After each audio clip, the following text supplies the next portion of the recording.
Life time science நேர்களுக்கு வணக்கங்க. இப்போது ஒருத்தங்களுக்கு மிதுன லக்னமாக வந்து 6ல் சனி இருந்தால் எப்படி இருக்கும் அப்படிங்கிறது நம்ம பார்த்தோம். இப்போ அவர் வந்து கமெண்ட்ஸ் கூட கேட்டிருக்காரு. அவருக்கு வந்து மிதுன லக்னம் லக்னத்திற்கு 6ல் செவ்வாயும் சனியும் அப்படி இருந்தால் அது எப்படி வரும் அப்படிங்கிறது இப்போ அவர் கேட்டிருக்காரு. அவர் பிறந்தது பார்த்தீங்கன்னா 18/2/1986 கிரக அமைப்புப்படி அவர் வந்து சொல்லிக்கிறது பார்த்தீங்கன்னா சந்திரன் வந்து 4ஆம் பாதத்தில் இருக்கிறாருங்க. ரோஹிணி 4ஆம் பாதத்தில் இருக்கிறாரு. மிதுன லக்னமாக வந்து ரோஹிணி 4ஆம் பாதத்தில் சந்திரன் இருக்கிறாரு. அப்போ மிதுன லக்னத்திற்கு 5ல் கேது, 6ல் செவ்வாய் சனி, 7, 8ல் யாரும் இல்லை, 9ல் சூரியன், புதன், சுக்கிரன், குரு 4 கிரகங்கள் 9ஆம் வீட்டில். 10ஆம் வீட்டில் யாரும் இல்லை, 11ல் ராகு, 12ல் சந்திரன், ரோஹிணி 4ஆம் பாதத்தில். இவர் பிறக்கும் பொழுது 18/2/1986 9/11 அதே வருஷம் 86 வரைக்கும் சந்திர திசை 9/11 வரைக்கும். அப்புறம் 86 நவம்பர்லேருந்து செவ்வாய் திசை 7 வருஷம் 93 வரைக்கும். அடுத்தது ராகு திசை 18 வருஷம் 93/8 2001 2011 வரைக்கும். இப்போ குரு திசை 2011 2027 நவம்பர் 10ஆம் தேதி வரைக்கும் குரு திசை தாங்க. இப்போ குரு திசை வந்து நவம்பர் 10 2027 முடியுது. இப்போ குரு திசையில் ராகு புத்தி அவருக்கு நடந்துட்டு இருக்கு. அடுத்தது இவர் கேட்கறது என்னன்னா சனி திசை எப்படி வருங்கிறத அவர் கேட்கிறார். அப்படி பார்க்கும்பொழுது இந்த சனி 6ஆம் வீட்டில் செவ்வாயோட சேர்ந்துருக்கிறார். செவ்வாயோட சேர்ந்து 6ஆம் வீட்டில் இருக்கிறார். அப்படிங்கிறப்போ இந்த அமைப்பு எப்படி வருதுன்னா ஏற்கனவே சொன்ன மாதிரி 6 குடைவரும் 8 குடைவரும் இணைந்து 6ஆம் வீட்டில் இருக்கிறார். அதனால தான் அவருக்கே குழப்பம் வந்திருக்கு. அதனால தான் இதை அவர் தெளிவாக பார்த்துட்டு தான் அவர் கேட்குறாரு. அதாவது இதுவரைக்கும் இருந்த கிரக அமைப்புகளையும் நான் சொல்கிறேன் எப்படி வருதுன்னு. இந்த சனி திசை எப்படி வருது அப்படிங்கிறதையும் பார்க்கும்பொழுது இப்போ நவாம்சத்தில் பார்க்கும்போது லக்னம் பார்த்தீங்கன்னா திருவாதிரை 1ஆம் பாதத்தில் லக்னம் வந்துருச்சுங்க. மிதுன லக்னம் லக்னத்துக்கு திருவாதிரை 1ஆம் பாதத்தில் அவருக்கு லக்னம் இருக்கு அப்படின்னு வச்சுட்டோம்னா கூட இந்த செவ்வாயும் சனியும் பார்க்கும்போது சுக்கரன், அதாவது எடுத்துக்கிட்டிங்கன்னா தனுசு லக்னமாக வந்துடுதுங்க. தனுசு லக்னம் லக்னத்தில் கேது, 2ஆம் வீட்டில் சுக்கிரன், 4ஆம் வீட்டில் புதன், 7ஆம் வீட்டில் ராகு, 8ஆம் வீட்டில் சந்திரன், 12ஆம் வீட்டில் சூரியன், செவ்வாய், குரு, சனி அப்படி வந்துடுறாங்க. அப்படி வரும்பொழுது இந்த செவ்வாயும் சனி வர்க்கோத்தமம் அடைகிறாங்க. இதுதான் அதில் ஒரு பிரச்சனையே. எப்போவுமே ஒரு ஜாதகத்தில் சுபக்கிரகங்கள் வர்க்கோத்தமம் அடையலாம். வர்க்கோத்தமம் என்றால் ராசியில் எந்த வீட்டில் இருக்கிறோ அதே வீட்டில் நவாம்சத்துலேயும் இருக்கிறது வர்க்கோத்தமம். அப்படி வரும்பொழுது பொதுவாக வந்து சுபக்கிரகங்கள் வர்க்கோத்தமம் அடைவது நல்ல அமைப்பு. ஆனால் பாவக்கிரகங்கள் வர்க்கோத்தமம் அடைவது அப்படிங்கிறது அது அந்த அளவுக்கு பெரிய யோக பலன்கள் இருக்காது அப்படிங்கிறது. ஆனால் அதே சமயம் 6ல் இருக்கிறாங்களேங்க அப்படிங்கிற சந்தேகம் எல்லாருக்கும். 6ல் செவ்வாயும் சொல்லியிருந்தாங்க. 6ல் இருந்தால் நல்லது தானே பண்ணணும் அப்படின்னு நம்ம பொதுவாக நம்ம நினைப்போம். ஆனால் இந்த மிதுன லக்னத்திற்கு 6 குடையவர் 6லேயே ஆட்சி பெற்று அவர் பலம் பெறுகிறார். அதுதான் பிரச்சனை.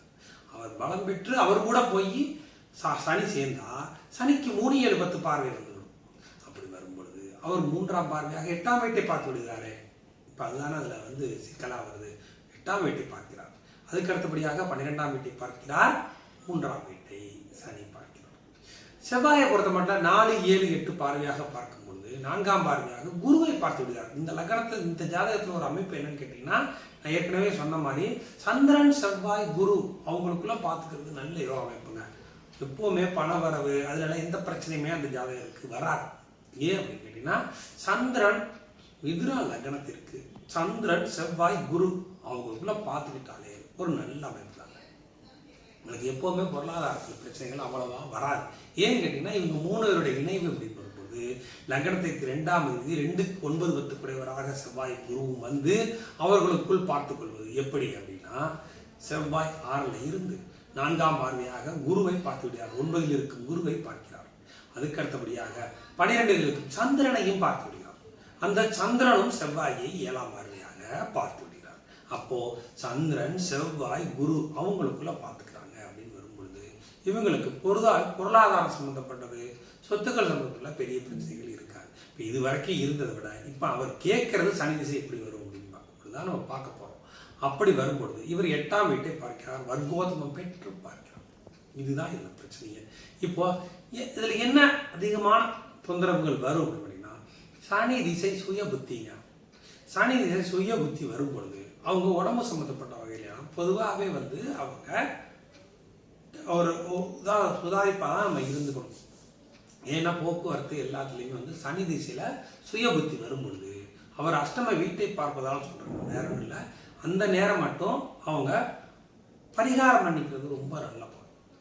அதே சமயம் சனிக்கிழமை வழிபாடு ரொம்ப நல்ல பலனை தரும். ஆஞ்சநேயர் வழிபாடு நல்ல பலனை தரும். பயப்பட வேண்டிய அவசியமே கிடையாது. நம்ம வந்து சனிக்கிழமையான ஆஞ்சநேயருக்கு அர்ச்சனை பண்ணுறதும் இல்லை, நம்ம வந்து துளசி வாங்கி கொடுக்குறது ஏதோ ஒன்று ஒவ்வொரு சனிக்கிழமையும் இந்த சனி திசை ஆரம்பித்தா பண்ணும்பொழுது நல்ல பலன்கள் கிடைக்குங்க. இப்போ இவருக்கு சனி திசை சுய புத்தி மட்டும் கொஞ்சம் பெரிய யோகங்களை கொடுக்காமல் இருக்கும். அதுக்கு அடுத்தபடியாக சனி திசை புதன் புத்தியிலிருந்து நல்லா இருக்குங்க. அதுக்கு அடுத்து சனி திசையில் செவ்வாய் புத்தி தாங்க திருப்பி பிரச்சனை பண்ணும். எப்படி அப்படிங்கிறதையும் நம்ம பார்ப்போம். இன்னொரு முக்கியமான ஒரு விஷயம் இதில் என்னன்னு கேட்டிங்கன்னா, நான் அடிக்கடி சொல்கிற மாதிரி லக்னாதிபதி முதல்ல லக்னாதிபதி எடுத்துக்கணும். முதல்ல நம்ம பயப்படக்கூடாது. முதல்ல லக்னாதிபதி எப்படி இருக்காது அப்படிங்கிறத நம்ம பார்க்கணும். அதுக்கப்புறம் தான் நம்ம அடுத்த முடிவுக்கு வரணும். அப்படி பார்க்கும்பொழுது இந்த ஜாதகத்துக்கு ஒரு யோகமும் இருக்குங்க. எப்படி அப்படின்னு பார்த்தீங்கன்னா, லக்னாதிபதி 9ஆம் வீட்டில் அப்படிங்கிறப்போ கிட்டத்தட்ட நம்ம பேசுறதுல எல்லாமே ஓரளவுக்கு அடிபட்டுருங்க. அந்த அளவுக்கு லக்னாதிபதி 9இல் இருப்பது என்பது ஒரு நல்ல யோகம். அதுக்கு அடுத்தபடியாக லக்னத்தில் 9ஆம் இடத்தில் லக்னாதிபதியும் இருந்து 5ஆம் அதிபதியும் இருப்பது என்பது மிகப்பெரிய யோகம். 3ஆம் அதிபதியான சூரியன் 9இல் இருந்து தான் வீட்டை பார்க்கறது அதை விட யோகம். ஆக மொத்தத்தில் மற்ற கிரகங்கள்லாம் நல்லா நிற்குது. இந்த இடத்துல செவ்வாயும் சனியும் 6 திசை நடத்துறதுனால தான் அவர் அந்த கேள்வியை கேட்டிருக்காரு. அப்படி பார்க்கும்பொழுது இப்போ எப்படி அந்த கிரக அமைப்புகள் வருது, அதனுடைய பலன்கள் எப்படி மாறுது அப்படிங்கிறதையும் இப்போ நம்ம பார்ப்போம். பாருங்க, மிதுன லக்னம். மிதுன லக்னத்துக்கு 1, 2, 3, 4, 5 கேது, 6 செவ்வாய் சனி, 7, 8, 6, 9 சூரியன் புதன் சுக்கிரன் குரு. ஆக மொத்தத்தில் லக்னாதிபதி 9ஆம் வீட்டுக்கு வந்து விட்டார். அவ்வளவுதாங்க. இது ஒரு நல்ல அமைப்புங்க.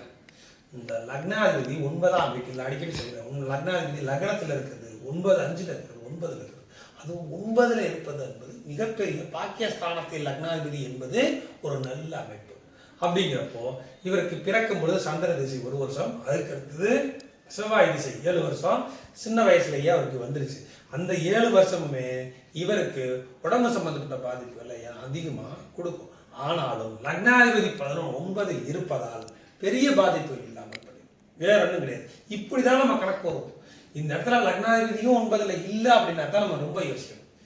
அதுதான் ரொம்ப முக்கியமான விஷயம். இந்த இடத்துல லக்னாதிபதி வலுப்பெறுவதால் இந்த செவ்வாய் புத்தியும் செவ்வாய் திசையும் பெருசா பண்ணியிருக்காரு. அடுத்து ராகு திசை, ராகு 11ல் இருந்தாலும் இவருக்கு நல்ல யோகத்தை.